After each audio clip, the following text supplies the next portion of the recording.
मैं डॉक्टर सतीश दुबे आज राजनीति शास्त्र के एक टॉपिक वैधता या औचित्यपूर्णता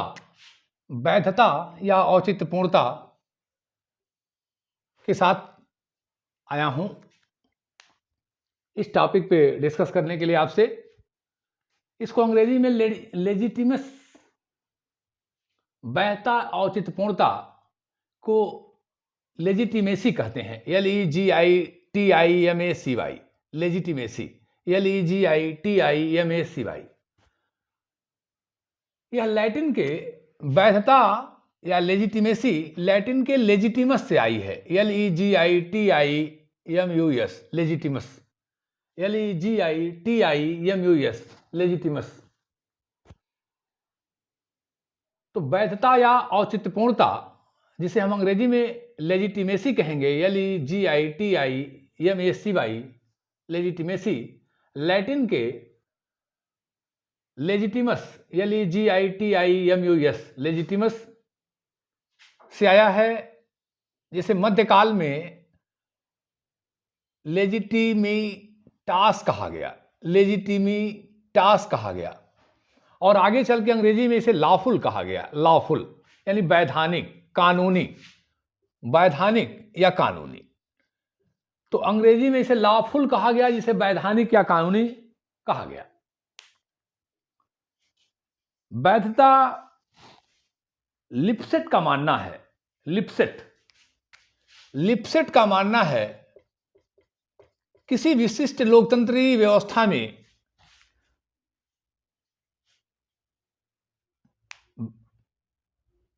शासन का आधार उसकी आर्थिक या अन्य व्यवस्थाएं नहीं, बल्कि वैधता या औचित्यपूर्णता होती है। प्रमुख आधार वैधता या औचित्यपूर्णता होती है, ऐसा लिप्सेट का मानना है। डॉल्फ स्टर्नबर्जर का मानना है कि वैधता शासन शक्ति की नींव है। वैधता शासन शक्ति की नींव है, जिसके अनुसार शासन को यह चेतना रहती है कि उसे शासन करने का अधिकार है, तथा दूसरी ओर शासितों द्वारा उसे अधिकार को स्वीकार किया जाता है। डॉल्फ स्टर्नबर्जर का मानना है कि वैधता शासन शक्ति की नींव है, जिसके अनुसार शासन को यह चेतना रहती है कि उसे शासन करने का अधिकार है, तथा दूसरी ओर शासितों द्वारा उस अधिकार को स्वीकार किया जाता है। इस प्रकार यह स्पष्ट हुआ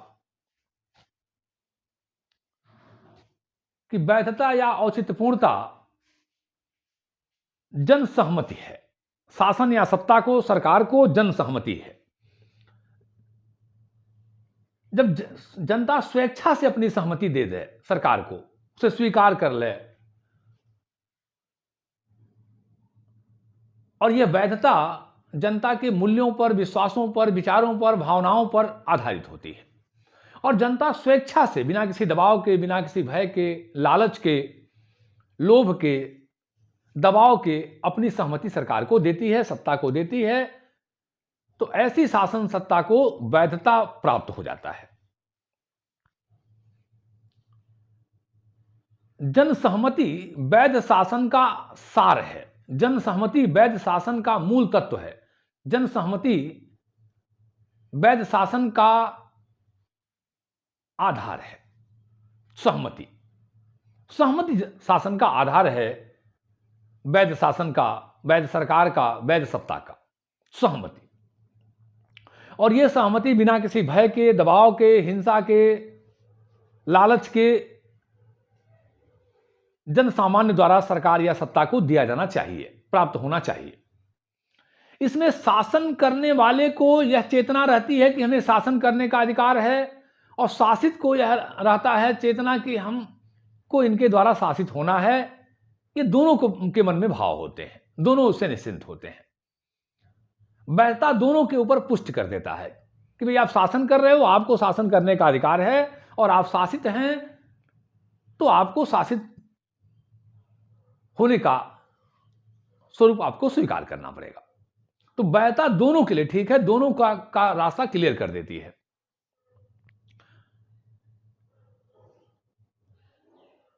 बशर्ते यह जनसहमति किसी दबाव या भय के द्वारा न हो।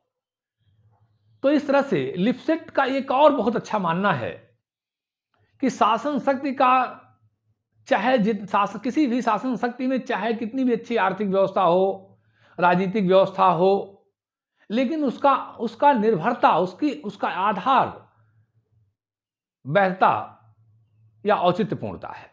वैधता या औचित्यपूर्णता है। तो बात क्लियर हो गई कि कोई भी शासन सत्ता का आधार वैधता है, औचित्यपूर्णता है, लेजिटिमेसी है, जो जनता की सहमति पे आधारित है, स्वैच्छिक भावना पे आधारित है, स्वैच्छिक समर्थन पे आधारित है। यह सहमति जनता के मूल्यों, विश्वासों, भावनाओं, इच्छाओं के अनुरूप होती है या अनुरूप होना चाहिए। दोनों बातें की है। जन भावनाओं के अनुरूप, बिना किसी भय और दबाव के जन सहमति शासन सत्ता के लिए वैधता का कार्य करती है। अब हम थोड़ी चर्चा करेंगे कि शासन सत्ता या वैधता की अवधारणा का विकास कैसे हुआ। तो वैधता की अवधारणा को हम सबसे पहले अगर हम देखें तो मुख्य रूप से प्लेटो के न्याय व्यवस्था में आता है। उसके दर्शन मिलते हैं जिसमें सामाजिक संघर्ष को समाप्त करके एक सूत्र में बांधने का कार्य होता है। अरस्तु के विधि के शासन में आगे चलकर संत थॉमस एक्विनास के विचारों में, और ठीक से अगर हम कहें बहुत बढ़िया ढंग से, तो सामाजिक समझौता सिद्धांत के चिंतकों में, हाब्सबर्ग रूसों में। लेकिन हम यहां यह न भूलें कि मैकियावेली ने अपनी पुस्तक द प्रिंस में लिखा है, जहां से हमारा आधुनिक राजनीतिक चिंतन प्रारंभ होता है।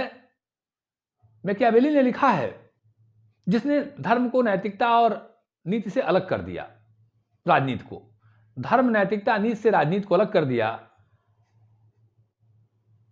ऐसे महान चिंतक मैकियावेली ने अपनी पुस्तक द प्रिंस में लिखा है कि राजा को शासन करने के लिए किसी भी तरह से जनता की सहमति प्राप्त करना आवश्यक है। जन सहमति किसी भी तरह से प्राप्त कर लीजिए, धन दे करके, प्रलोभन दे करके, कल्याण करके, कैसे भी कर लीजिए, लेकिन जन सहमति शासन का आधार है, राजा के लिए आधार है। आगे चल के लॉक ने सहमत शासन की बात कही, और कि शासन का आधार सहमति है। अगर सहमति नहीं है तो शासक को शासन करने का अधिकार नहीं है। इसी को रूसो ने कहा। और एक चीज और, इसको थोड़ा मैं आपको और क्लियर कर दूं, इसका सबसे पहली बार प्रयोग सिसरो ने किया। सबसे पहली बार प्रयोग सिसरो ने किया। सिसरो ने विधि द्वारा गठित शक्तियों तथा न्यायाधीशों के लिए इसका प्रयोग किया। सिसरो, तो सिसरो, यूनानी चिंतक सिसरो ने सबसे पहली बार इसका प्रयोग किया।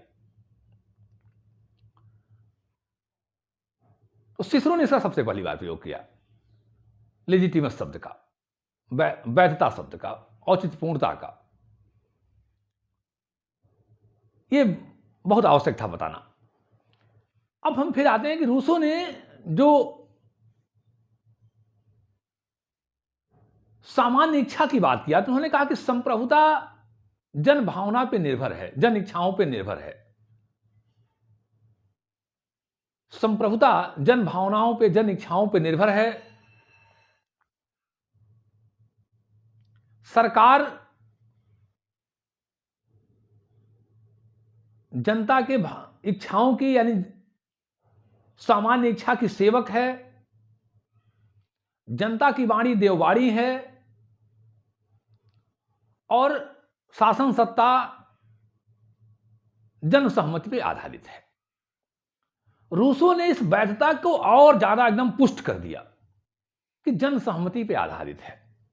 जो सामान्य इच्छा है, जो सबके जनता के आदर्श इच्छाओं का योग्य है, सामान्य इच्छा जिसके अनुसार शासन सत्ता संचालित होगा, वो जनसहमति पर आधारित है।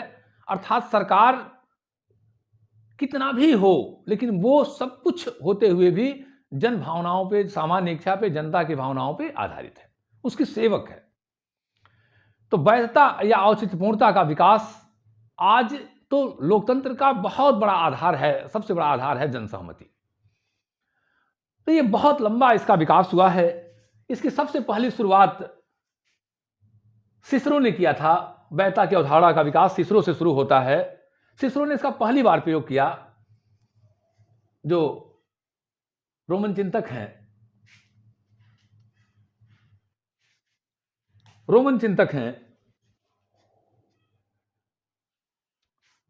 और बाद में धीरे धीरे इसने विकास किया।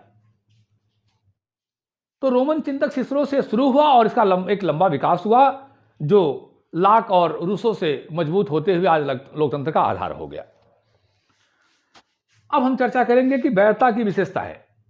वैधता की पहली विशेषता है कि यह विशाल जन समुदाय की सहमति पर आधारित होता है।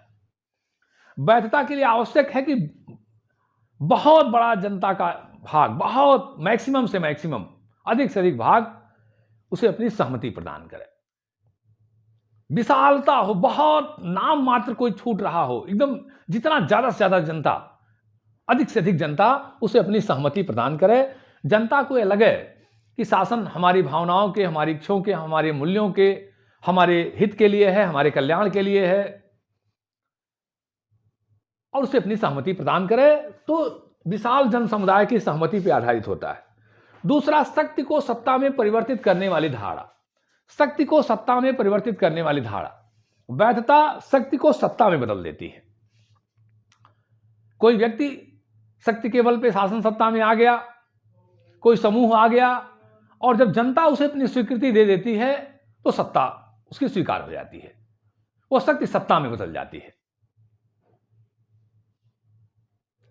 माओ 1949 में चीन की राजनीतिक व्यवस्था में आए, जनता ने अपनी सहमति दे दिया, उनकी शक्ति को मोहर लग गई और उनका सरकार, उनकी सत्ता, उनका शासन वैध हो गया।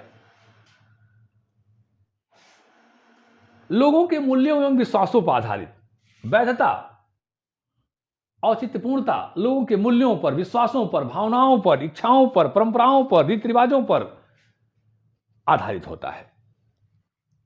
उन्हें लगता है कि यह सरकार, यह सत्ता हमारे परंपराओं पे है, हमारी भावनाओं पे है, हमारी इच्छाओं पे है, हमारे कल्याण के लिए है, हमारी रुचियों पे है, ये हमारी ध्यान देने वाली है, और लोग उसे अपना मुहर लगा देते हैं, अपना समर्थन दे देते हैं, और सरकार को वैधता प्राप्त हो जाती है। लगता है कि शासन करने वाले लोग हमारे हित के लिए काम कर रहे हैं, हमारी सहमति से काम कर रहे हैं, हमारी इच्छा से काम कर रहे हैं, हमारी भावना से काम कर रहे हैं, और सरकार को, सत्ता को वैधता प्राप्त हो जाती है। राजनीतिक शक्ति का आधार सार्वजनिक कल्याण। जो राजनीतिक शक्ति है उसका जो आधार है वो सार्वजनिक कल्याण है। वैधता के लिए बहुत आवश्यक है कि लोगों को महसूस हो कि सरकार हमारी है, हमारे हित के लिए है, हमारे कल्याण के लिए है, हमारे सुख दुख के साथ है। जब जनता को यह लगेगा, जन सामान्य को यह महसूस होगा कि यह सरकार हमारे हित के लिए है, हमारे कल्याण के लिए है, हमारे सुख दुख के लिए है, हमारे हितों के लिए काम कर रही है, हमारे हितों के लिए आई है, कोई भी कानून बना रही है, भले वो कानून हमको अच्छा नहीं लग रहा है, हो सकता है हमको अच्छा नहीं लगे, लेकिन है इसमें हमारा हित। हो सकता है कोई ऐसा कानून हो जो हमें पसंद ना आ रहा हो, जनता के बहुत बड़े भाग को पसंद ना आ रहा हो, परंतु ये हमारे हितों के लिए है, हमारे कल्याण के लिए है। सरकार ने कोई नियम बनाया, भाई नहीं ठीक लग रहा जनता को, लेकिन जनता सामान्य महसूस कर रही है कि ठीक है, ये है हमारे कल्याण के लिए। मद्यपान रोक रही है, ठीक है, मद्यपान से तत्काल तो नहीं ठीक है, रोक रही है तो भाई चलिए ठीक है, उनको दिक्कत हो रही है जिन लोग मद्यपान करते हैं, लेकिन है हमारे कल्याण के लिए। तो सरकार के हर काम को अपने कल्याण के लिए मान लेना, और सरकार का ऐसा काम जो यह जनता यह महसूस करे कि हमारे कल्याण के लिए है, हित के लिए है, हमारे हर तरह की उन्नति के लिए है, यह वैधता के लिए बहुत आवश्यक है कि शासन शक्ति का आधार सार्वजनिक कल्याण हो। भय के बल पे, दबाव के बल पे, डर के बल पे आधारित समर्थन राजनीतिक वैधता नहीं दे पाएगा, वो क्षणिक होगा। जब जनता को यह विश्वास होगा कि राजनीतिक शक्ति, शासन सत्ता का आधार हम सबका कल्याण है, हम सबका उन्नति है, तब वैधता प्राप्त होगी, वैधता का सही स्वरूप सामने आएगा। तो वैधता विशाल जन समुदाय की सहमति पर आधारित होती है, शक्ति को सत्ता में परिवर्तित करने वाली धारा होती है, लोगों के मूल्यों एवं विश्वासों पर आधारित होती है। राजनीतिक शक्ति का आधार सार्वजनिक कल्याण होता है। शासन सत्ता के लोगों को यह लगना चाहिए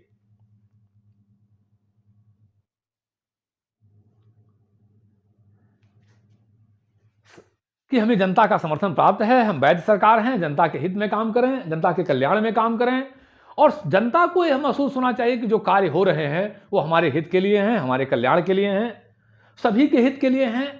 यह वैधता के लिए बहुत आवश्यक है। अगला टॉपिक है वैधता अर्जित करने के उपाय। क्या किया जाए कि वैधता बनी रहे? क्या किया जाए कि वैधता बनी रहे? शासन सत्ता को ऐसा क्या करना चाहिए कि वैधता बरकरार रहे, बनी रहे? उसके लिए सबसे पहला काम करना होगा परिवर्तित विचारों एवं परिस्थितियों के अनुरूप ढालना। समय के साथ परिस्थितियां बदलती हैं, विचार बदलते हैं, समय बदलते हैं, और जब शासन सत्ता के लोग अपने आप को उन परिस्थितियों के अनुसार, उन विचारों के अनुसार, उन स्थितियों के अनुसार अपने आप को ढाल लेते हैं कि जनता चाहती क्या है, ये बहुत बड़ी, इसलिए मैंने कहा था कि राजनीति का मनोविज्ञान से बहुत गहरा संबंध होता है और राजनीति की सफलता मनोविज्ञान की सफलता पर निर्भर है। अच्छे राजनीतिज्ञ को, अच्छे शासन कर रहे लोगों को जनता का मनोविज्ञान पता होना चाहिए कि जनता चाहती क्या है। समय बदल रहा है, विचार बदल रहा है, परिस्थितियां बदल रही हैं और उसके अनुरूप अगर शासन सत्ता के लोग अपने आप को ढाल लेते हैं, बदल लेते हैं, तो उन्हें वैधता प्राप्त हो जाती है। नहीं बदल पाते हैं तो वैधता के लिए संकट पैदा होता है, वैधता के लिए चुनौती पैदा होता है। तो जनता की भावनाओं, इच्छाओं और समय परिस्थितियों के अनुरूप अपने आप को ढाल लेना वैधता के लिए आवश्यक है। परंपराओं एवं राजनीतिक विरासत की रक्षा, जो हमारी परंपराएं हैं उनकी रक्षा करना, राजनीतिक विरासत की रक्षा करना बहुत आवश्यक होता है। परंपरा जनता बहुत लंबे समय तक उन चीजों को, व्यवहार को अपनाती रहती है, उसमें ढल मिल जाती है, घुल मिल जाती है, ढल जाती है। इस नाते उसकी रक्षा, अपने राजनीतिक विरासत की रक्षा, अपने जो हमारे संवैधानिक आंदोलन के महापुरुष हैं उनके जो आदर्श हैं, इत्यादि इत्यादि की रक्षा, सुरक्षा, संवर्धन, ये वैधता को मजबूती प्रदान करता है। अपने गौरवशाली इतिहास को बनाए रखना, जनता के बीच उनका प्रचार प्रसार करना।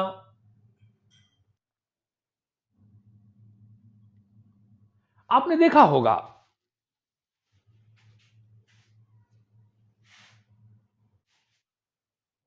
जब सरकारें संवैधानिक व्यवस्था की रक्षा करना, वैधता बनाने के लिए आवश्यक है कि संवैधानिक व्यवस्था की रक्षा किया जाए, कानून की रक्षा किया जाए। जब सरकारें, सत्ता में बैठे लोग संवैधानिक व्यवस्था की रक्षा नहीं कर पाते हैं, भारत में 1975 में श्रीमती इंदिरा गांधी ने माननीय इलाहाबाद हाई कोर्ट के निर्णय में अपनी पराजय के बाद आनन फानन में इमरजेंसी लगाया। वास्तव में जनता की भावनाओं, भारतीय जनता की जनमानस की भावनाओं, इच्छाओं के विपरीत था।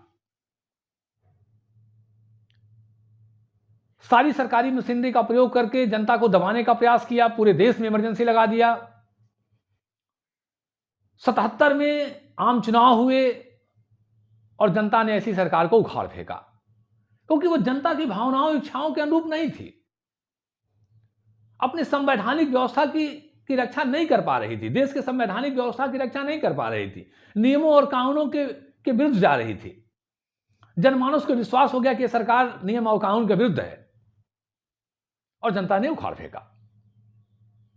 चुनाव में एकदम पलट दिया, सरकार चली गई। तो सरकार को वैधता बनाए रखने के लिए, सत्ता को वैधता बनाए रखने के लिए आवश्यक है कि अपने संवैधानिक व्यवस्था की रक्षा करे, कानूनों का पालन करे, नियमों का पालन करे, ये बहुत आवश्यक है। राजनीतिक व्यवस्था की प्रभावशीलता को बनाए रखना, जो हमारी राजनीतिक व्यवस्था है, जो जन कल्याण के काम करने हैं, जनता की समस्याओं को दूर करना है, जो उसकी प्रभावशीलता होनी चाहिए, सरकार के अंगों के जो कार्य होने चाहिए, ये सब को मजबूती से उसकी प्रभावशीलता को बनाए रखना चाहिए। जनता को ये नहीं लगे कि ये सिर्फ दिखाने के लिए हैं, ये शासन तंत्र केवल हमें नुकसान पहुंचाने के लिए हैं, इनकी अब प्रभावशीलता नहीं रह गई है, ये हमारी समस्याओं का समाधान नहीं कर पा रहे हैं, ये हाथी के दांत बन गए हैं केवल दिखाने के लिए। बस केवल सरकार हमारी टैक्स ले रही है और हमारे ऊपर तरह तरह की चीजें लाद रही है। ऐसा नहीं होना चाहिए। जनता को लगना चाहिए कि जो सरकार की मशीनरी है, जो शासन के स्वरूप है, जो सत्ता के अंग हैं, ये हमारे हितों के लिए काम कर रहे हैं, अपने शक्तियों का और संसाधनों का सही उपयोग कर रहे हैं, उसकी प्रभावशीलता बनी हुई है। ये वैधता के लिए बहुत आवश्यक है। सशस्त्र सेना को राजनीतिक निर्णय से दूर रखना, सशस्त्र सेना को वैधता के लिए आवश्यक है, औचित्य पूर्णता के लिए आवश्यक है कि राजनीतिक सत्ता सशस्त्र सेना को अपने राजनीतिक निर्णय से दूर रखे। सशस्त्र सेना का जो नेतृत्व है वो राजनीतिक नेतृत्व के अधीन रहे। कभी कभी ऐसा नहीं हो पाता है और राजनीतिक सत्ता एक तरफ हो जाती है और जो सशस्त्र सेना है उसके जो मुखिया या हेड होते हैं उनके वो शासन सत्ता अपने हाथ में ले लेते हैं, क्रांति कर देते हैं, तख्तापलट कर देते हैं। ये तत्काल चल रही सरकार की वैधता के लिए संकट पैदा हो जाता है। तो राजनीतिक व्यवस्था को चाहिए कि जो सशस्त्र सेना है उसको अपने राजनीतिक निर्णय से दूर रखें, अपने अधीन रखें, अपने नियंत्रण में रखें। ये बहुत आवश्यक है। नहीं तो शासन को सैनिक सत्ता के चला रहे लोग ही ले लेंगे। जो सैनिक सत्ता के पदाधिकारी हैं, ऐसा कई बार देखने को में आता है। हमारे पड़ोसी मुल्क पाकिस्तान में देखने को आया। परवेज मुशर्रफ उस समय सेना के हेड थे और नवाज शरीफ तत्कालीन सरकार के मुखिया थे, उन्होंने उनकी तख्तापलट कर दिया। तो ये बहुत आवश्यक है कि शासन सत्ता की व्यवस्था, राजनीतिक व्यवस्था सशस्त्र सेना को अपने राजनीतिक निर्णयों से दूर रखे, उन पर अपना नियंत्रण रखे। ये राजनीतिक वैधता के लिए आवश्यक है, बनाए रखने के लिए। तो इस तरह से वैधता या औचित्यपूर्णता, जनसहमति किसी भी शासन सत्ता का आधार है, सरकार का आधार है।